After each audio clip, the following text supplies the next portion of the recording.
가장 폭력적이고 불법적이었던 집단, 말을 돌려 얘기하지만 전두환과 노태우 일당, 그분들에 대한 이야기를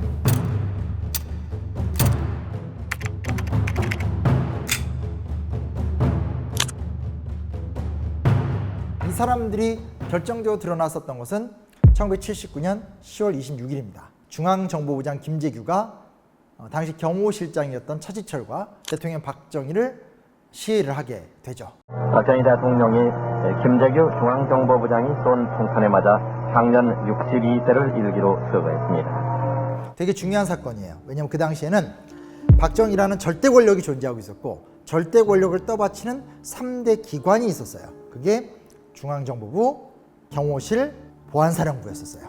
지금 중앙정보부가 무너졌기 때문에 남아있는 것은 보안사령부밖에 없는 거예요.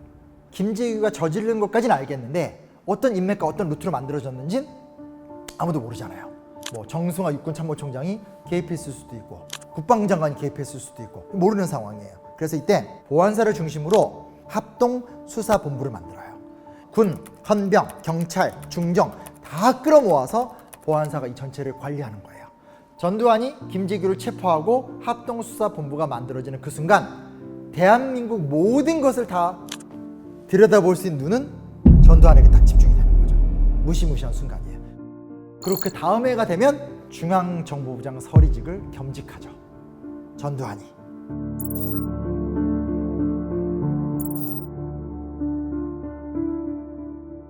그럼 여기서 이제 자연스럽게 들어가는 게 아니 어떻게 이걸 다 가져? 뭐 이런 생각을 할 수밖에 없게 되는 거잖아요. 전두환 혼자 할 수 있는 건 아니잖아요. 막 혼자 이렇게 막 뛰어다니고 이렇게 할 수 있는 건 아니니까 결국은 전두환의 인맥, 전두환의 집단을 분석하게 되는 거예요. 그게 이제 하나회라는 단체로 들어가게 됩니다. 하나회, 전두환을 중심으로 한 군대 내 사조직이죠. 여기서 이야기하는 사조직이라는 것은 국가의 공식적인 명령 체계를 어기고 독자적인 제2권력을 구축하는 사조직을 이야기하는 거예요. 1966년 손영길, 전두환, 노태우, 정호영 등 육사 11기를 주축으로 해서 12기의 박희도, 17기 허화평, 허삼수 이 사람들은 이제 그 행동요원들이라고 할 수 있겠죠. 전두환의 최측근들인데 72년 정도가 되면 육사 24기까지 다 포괄해서 한 150명 정도가 가입된 거대 단체가 된대요. 굉장히 서로 간에 관리도 잘해주고 밀어주고 땡겨주고 이런 것이 있었다고 하는데 72년이 무슨 해냐? 유신체제가 발효되는 해예요. 72년부터 박정희 철권 통치가 완전히 본격화가 되는 해인데 73년에 하나회에서만 무려 4명이 별을 달았다는 거예요. 장성을 진급하면서 확 떠요. 그렇다 사실 이 시점이 무슨 사건이냐면 맨날 나오는 얘기예요. 윤필용 사건이 터져요. 윤필용이란 장군이 이제 내가 가까이 뒤를 좀 이어야 되지 않겠어? 약간 이런 스타일. 그러니까 군대 내에 가장 잘 나가던 장군 중에 하나예요. 원래는 박정희가 아꼈던 장군인데 이게 기어오르네? 그러면서 강창성 그 당시 보안사령관한테 수사를 지시해요. 근데 강창성 보안사령관이 수사를 하다 보니까 윤필용은 얹어있던 거다. 윤필용이 중요한 게 아니라 그 밑에 전두환을 중심으로 한 이 젊은 이 아주 그 영광급 장교들이 쫙 있다라는 거예요. 이거를 해결해야 된다 해서 데이터를 쫙 확보해가지고 박정희한테 찾아갔더니 정말 의외의 발언. 얘는 놔둬. 윤필용만 처리해. 이렇게 된 거예요. 여기서 우리가 일단 예측할 수 있는 게 뭐냐면 박정희식 리더십인 거죠. 본인이 군부를 통제해야 되는데 군부를 통제하는 방식 속에서 제2의 쿠데타가 일어날 수 있는 게 가장 우려가 되는 거죠. 왜냐하면 본인이 선례를 만들었으니까. 이걸 효과적으로 견제하려면 자기가 최고 권위자고 그 밑에 있는 장성들을 더 밑에 있는 엘리트 그룹. 근데 그 중에 두한이가 괜찮았어. 뭐 일 시키면 깔끔하게 하고 너무 정치적인 군인이고 그 옆에 그 태우 걔도 잘해. 뭐 이런 식으로 하면서 요키스가 눈에 들어오는. 그래서 사실은 결정적 순간에 박정희는 윤필용 등을 선택하는 것이 아니라 전두환 등을 선택하면서 윤필용 등을 제거하는 형태를 하게 되는 거죠. 그리고 나서 그냥 김대중 내란 음모 사건 사형 딱 때려버리고 국가보위 비상대책위원회 만들고 헌법 뜯어 고쳐서 선거 그딴 거 필요 없어요. 장충체육관에서 박수 받으면서 2,000표가 받고 대통령이 됐어요. 그 유명한 제5공화국이 열린 거예요.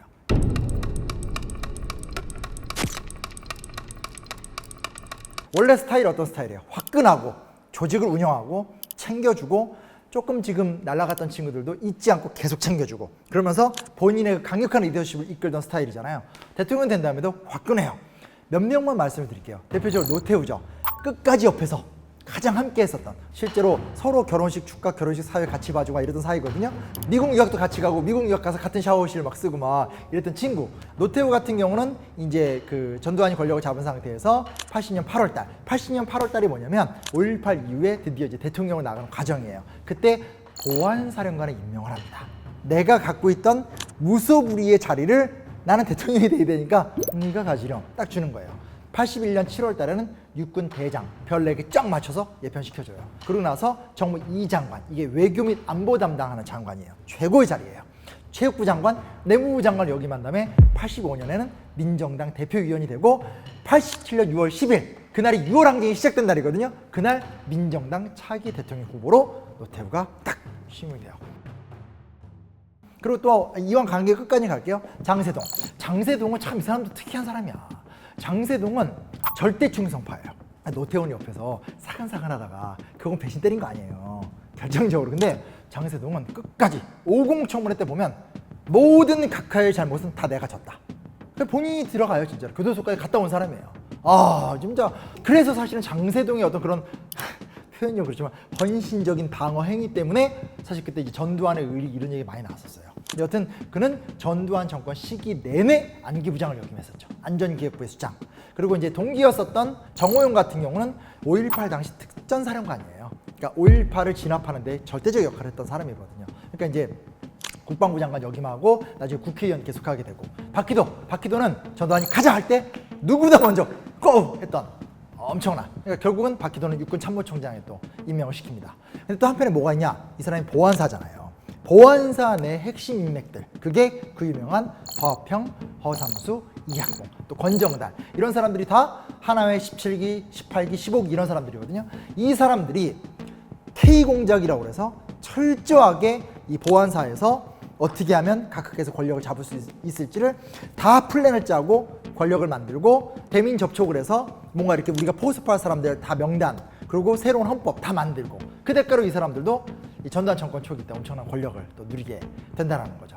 말 그대로 그들만의 논리와 그들만의 사조직, 비하나의 회원들한테 기회가 없고 굉장히 불법적인 과정이거든요. 요즘 말로 표현하자면 공정하지 못한 깡패의리라는 거예요. 그래서 이걸 갖다가 그 당시에 굉장히 많은 사람들이 했던 얘기가, 그래도 전두환이 의리는 있어, 자꾸 이렇게 얘기하는데 그건 되게 위험한 발언이다라는 거 꼭 좀 기억을 해주면 좋겠다는 생각을 하게 되고요. 자, 근데 이 하나회가 무너지기 시작을 합니다. 일단 6월 민주항쟁 힘이 너무 컸어요. 6월 민주항쟁으로 그냥 끝난 게 아니라 그 이후에 박정철군 의문사 수사 재검토라든지 사법부 개혁 문제라든지 이한열 군 어떤 사망 사건에 대한 경찰 중립화 문제라든지 국회의원 선거에서는 여소야대 전국이 만들어진다라든지, 그러니까 이제는 정말 시민의식이 너무나 높아졌기 때문에 민주주의 힘이 너무 강하죠. 근데 여기서 결정적으로 전두환 대통령이 그냥 가면 되고 노태우한테 맡기면 되는데, 퇴임 2달 전에 태우를 믿긴 하지만 그래도 나는 상황 정치를 하고 싶어, 딱 이거거든요. 그래서 군대 내 장성우 수십 명들한테 별을 하나씩 다 더 달아줘요. 참모총장이나 일군 사령관이나 보안사령관 같은 군대 내 최고의 직에다가 다 전두환 본인의 직계 라인들을 다 세워놓는 거예요. 이게 사실 노태우를 건드린 거예요.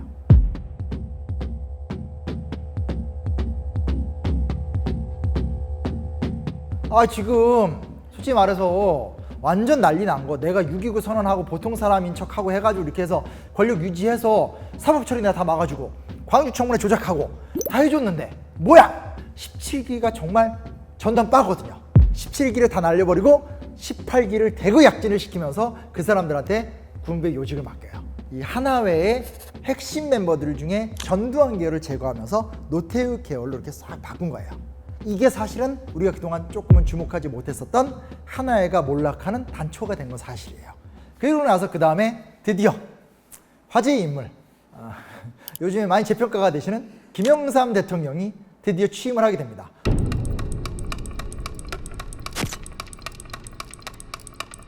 이게 되게 재밌어요. 왜냐면 김영삼 대통령이 취임 직후 3월 5일 날 육군 졸업식 축사에서 연설을 해요. 자료 화면이 있으면 재밌겠다. 이 말투가 제가 따라할 수가 없어요. 이 말투가 확실히 그거 제가 할 수가 없어요. 네.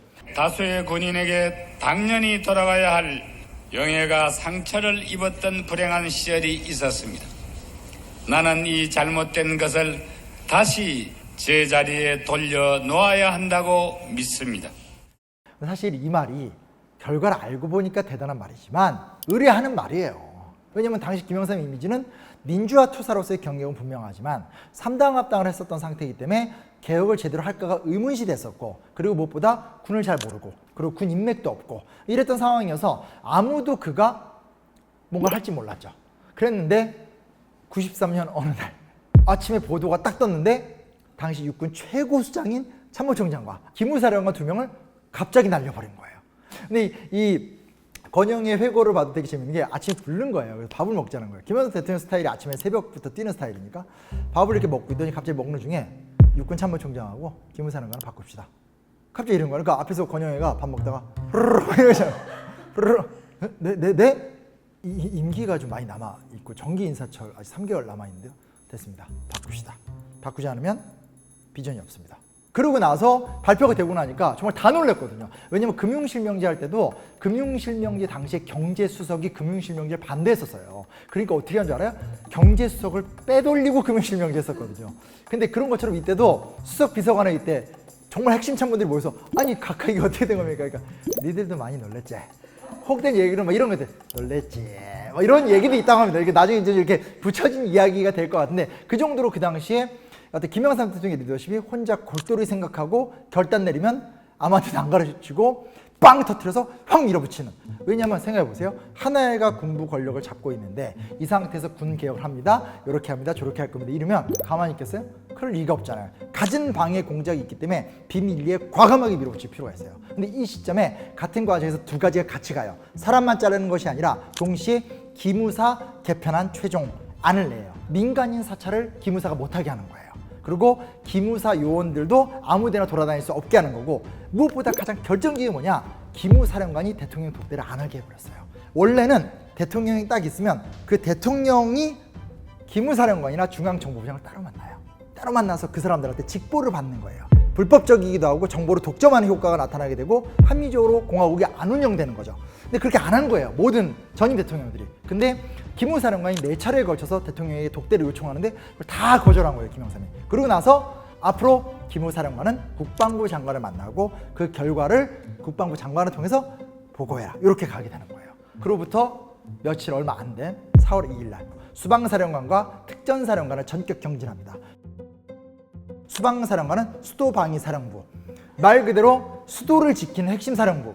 특전사령관은 아까도 말씀드렸듯이 특수전 전문으로 하는 공수부대를 쫙 포괄하고 있는 우리나라 최고의 특수부대의 대표라고 볼 수 있겠죠.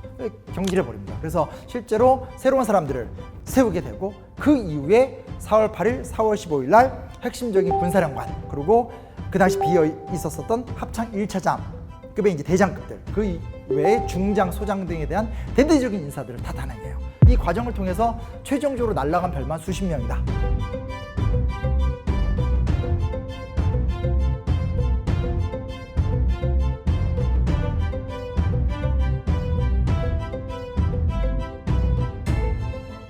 단숨에 군대 내에 있었던 하나의 인맥이 싹 사라져 버리게 되는 그 어떤 그런 군부의 발화가 더 있을 수가 없는 거예요.